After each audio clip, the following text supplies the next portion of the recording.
Wow. Wasn't expecting that. A little bit of jiggery and a little bit of pokery. I'm gonna skip my breaks, I'm gonna make mistakes. I'm gonna skip my breaks, I'm gonna make mistakes. I'm gonna skip my breaks, I'm gonna make mistakes. Look at beautiful stars, I wanna drive a faster car. So guys, on the last episode you saw us remove the carburetor and one of the valve covers. Now we're working on the other side, and then we're going to get down to the removal of the cylinder head, those push rods and the rockers. Let's get to it. I thought to myself that I thought he's going to get that off in one go. He's going to make me look silly. No, I can do that by myself, making myself look silly. Ooh. There we go. And guys, although we don't care if we break our gasket, okay, this gasket may be usable for someone else. And once again, super clean in there. Someone may be putting an engine together that we know, and it's going, oh guys, I'm waiting for, in England we can't get parts overnight like you guys have popped down O'Reilly's in America. We can really struggle to get parts. So if someone says, oh, I need a rocker cover gasket for 302, Desperado, and you know, being the car guys that we are, we can work with them and help them out.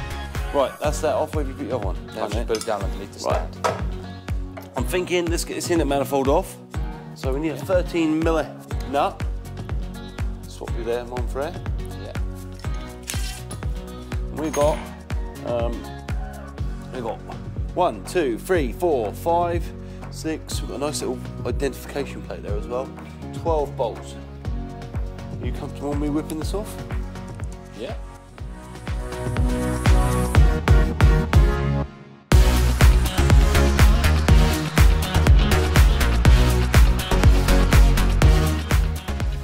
Bracket that Josh made. Thanks, Josh. No problem. No worries. Right, now, a little bit of jiggery and a little bit of pokery. This may... Oh, put a screwdriver. Where's my screwdriver? I've lost it forever. This may just pop out. But remember... Wow. Wasn't expecting that. I guess you have to undo this hose clip here. Oh, yeah. Either one or the other. The water pump links to it.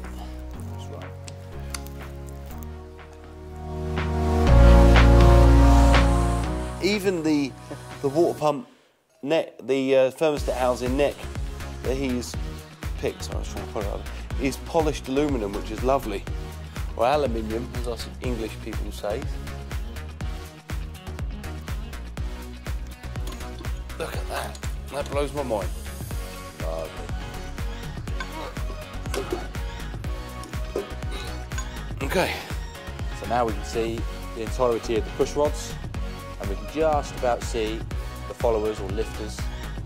The bottom end of those, underneath this valley, is the camshaft. How clean that oil is in there. Very, very good. I'm going to drain it in a second. No worries. I've got a special little way that I like to check the oil. No worries. I say special little way, it's probably quite standard. Like you see here, we've got a few breaks in the intake manifold gaskets here. That could have happened when we removed it, but we've got, you know, to have the break in the same place on both sides is, you know, not a good sign. That shows that it's a bit deteriorated. So doing what we're doing now has been worthwhile. There we go. But yeah, I'm quite, it's definitely a 302. Yep. Says it right there. Thank you very much. Nice. We'll have to inspect the heads in a little while as well and see what they are. Right, should we buzz them off quick? They are 289 heads. There you go. I was just looking for that. Where's that? So they're 289 cubic inch 4V8 heads. Yep. Mounted to a 302 cubic inch 4V8 right. block. They do that to increase combustion, increase compression ratio.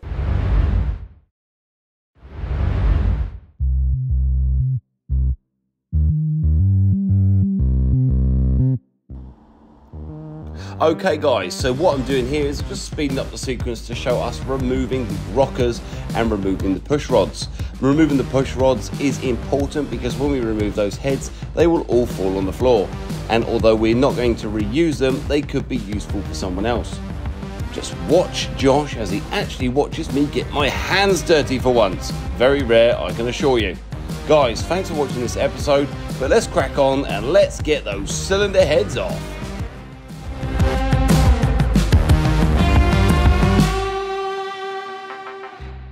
So that is all of our rods out of the engine, which means we can now remove our cylinder heads. This one here's got a nice bracket on it, and this bracket here was for the air conditioning. Normally I would remove that, but that's quite a nice grab handle for when I'm trying to lift the engine off, which is quite nice. So let's get the heads off. It's going to be a thing. Ready to go? Let's do it. Okay, so that's our inlet manifold off. That is our rockers and our rods out, our push rods, which run off the camshaft and allow the rockers to do this, to obviously allow the valves to open and close. And now we're going to remove our 289 forward heads off our 302 bottom block. We're lucky enough to have a certificate from Real Steel to say this engine is a 1968 engine, which is period correct to what we have. Yeah, so next step, I'm probably going to notice that our little 3/8 gun is not going to be as manly on these head bolts, but we could be wrong. These head bolts would normally have a certain torque specification to do them up. You have to do them up in a certain period as well. So whenever you look up the schematics or the map of the engine when you're putting it together on the auto data, you'll have, let's say 1, 2, 3, 4, 5, 6, 7, 8, 9, 10, okay? And they'll be labeled 1 to 10, and it'll give you a diagram. And when you're putting those heads on, they'll tell you to do them all up to 60 or 70 or whatever Newton meters or pounds foot that it tells you. And it'll tell you to do that in a sequence. So it'll say like 1, 2, 3, 4, 5, 6, and it will tell you to do it in a certain area.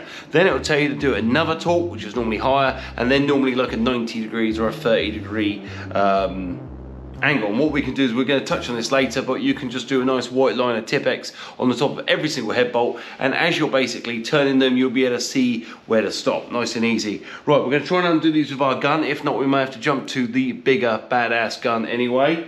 Where have I put that? The little gun's here. Perfect. What size socket you're going to need? I reckon it's that one. I've got a proper impact on it. I think she's 19 probably. Maybe, yeah, 3/4 possibly. No. See, that's what's all wrong, you see. Perfect. Swap you. So I'm just going to start off.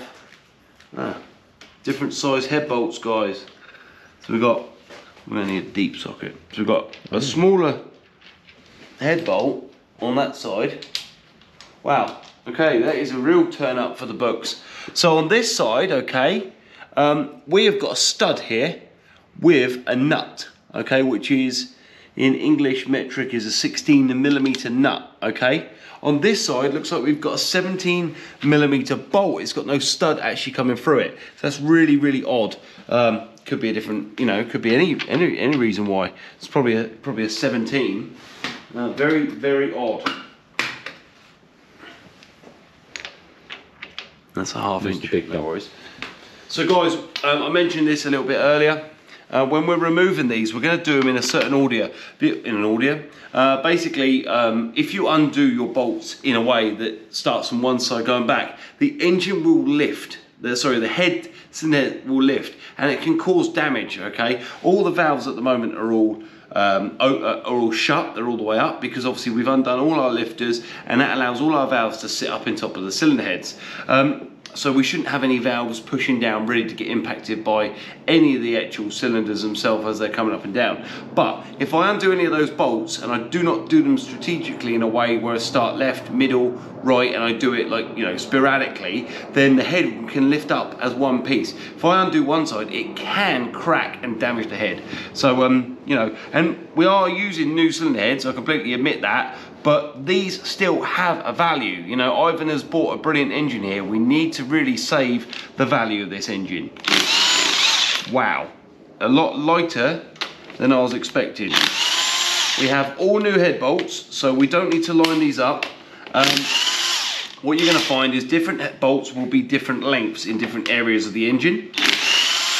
Because obviously the bolts that are in the top of the cylinder head are longer because they need to go all the way through the cylinder head. The bolts that are on the outside edge here are a lot smaller and don't need to go as far into the engine. And what I mean by that is look at the length difference in those two. Completely different. I'm just going to drop them back in the holes for now. And obviously we understand this engine's an American engine, so it is going to have imperial sockets. Obviously being in England, we don't have them to hand at the moment. So there's going to be people out there saying, use the right sockets, numbnuts. And I agree with you, when we put this back together, I will go and invest in myself some sexy Imperial sockets. So that's all our head bolts out on this bank here. So we're just going to take all them out real quick. So we've got 5 nice long ones on the top section. And we've got 5 nice short ones on the bottom section. And I can imagine this head is going to be well held down. So I'm going to just grab hold of that. Ugh. And it's going nowhere. Well, I think we might need our sexy screwdriver again. Well, I'm probably going to get something with a little bit more persuasion than a screwdriver. You reckon? I reckon give it a little. You can go. Try it. Ooh, whoa! Look at that. Ah! There we go. Cast iron head, it's not light. Gee, it's heavy, but... However, look at the cylinder head gasket. That's all in quite good condition. Yeah. I mean, it ran quite Valves are a bit chunked well. up, but it's even. They're not discoloured. That one's got a bit more soot on it than the others, but realistically, they're not that discoloured, are they, from each other? You know, on them. You got to remember, this is, you know, those cylinder heads are from 1968. So, unless it's had period rebuilds, then you know, it's in quite good condition. That's it. So let's get the other side. I've got a bit of carbon build up on top of the pistons, which is what you'd expect. To be fair, a bit of carbon build up, but no impact damage. And the bores don't look scored at all. We've got a tiny bit of scoring, but nothing major. Those pistons have been out somewhere in its life, and those cylinders have been honed. I'd say they're honing marks. Right, got ya. Right, let's rip the other head off, and then, you lovely people, that'll be it for this episode of Make or Break. Right. This is where it's gonna play around with me, because we've got some different size bolts this side. So we're gonna need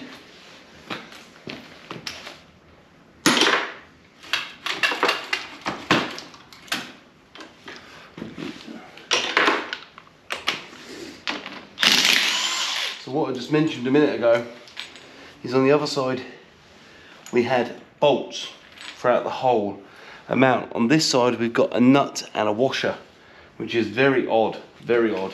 Normally engines are built symmetrically. It's very, very strange. And the washers to me don't look like, if you have a look here quickly, they don't fit nicely. There's too much space in them. They're not the right washers for the cylinder head. Ideally you want to have bolts to hold this head on, not nuts, because you can't get the same amount of torsion on a nut that you can a bolt, which is very odd that someone's done that. But you know what, maybe there's method to the madness. Maybe someone's done it for a reason. Yeah.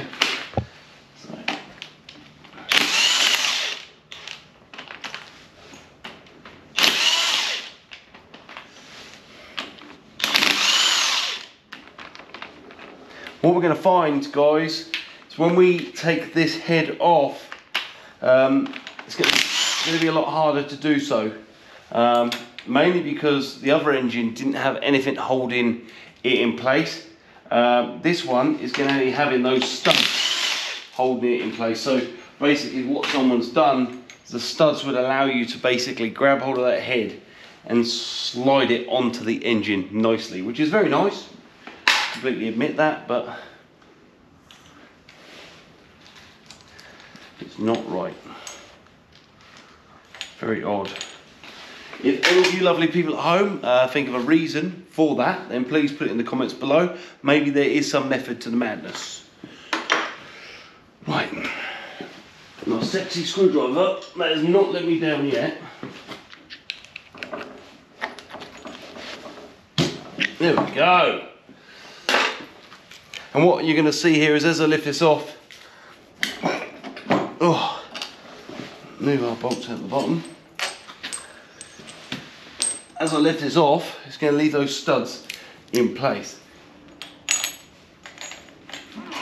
There we go. I'm going to turn this head over. I'm going to have a quick look at this one. Once again, we've got one wet cylinder, but to be fair, they're all a bit damp.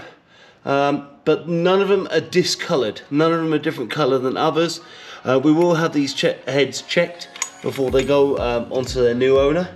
But we will not be getting rid of anything, okay, until the car is done, all right? If any of you lovely people are interested in anything, please put a comment below.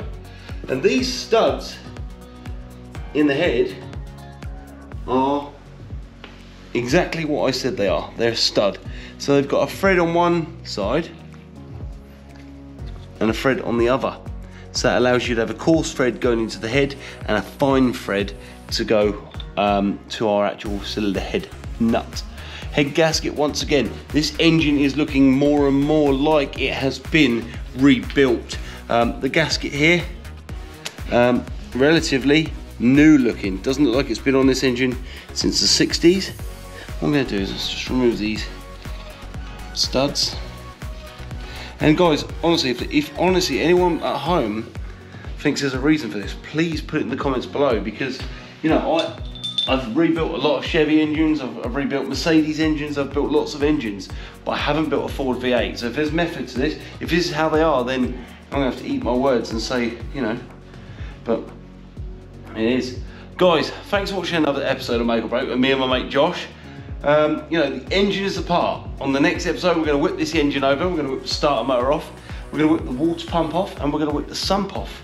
We're going to look at the oil pump, I'm going to show you how that's driven via the distributor, which I believe is right, could be wrong, and we're going to drop that oil. Thanks again, guys. See you for another episode of Make or Break next week. See you later. Quick reminder, hit that subscribe button, the like button, and then the bell button, so you get alerts when we release new episodes, and follow us on social media too for extra stuff and more alerts about videos we're releasing, which at the moment is every Sunday and the odd Wednesday too. Bye for now.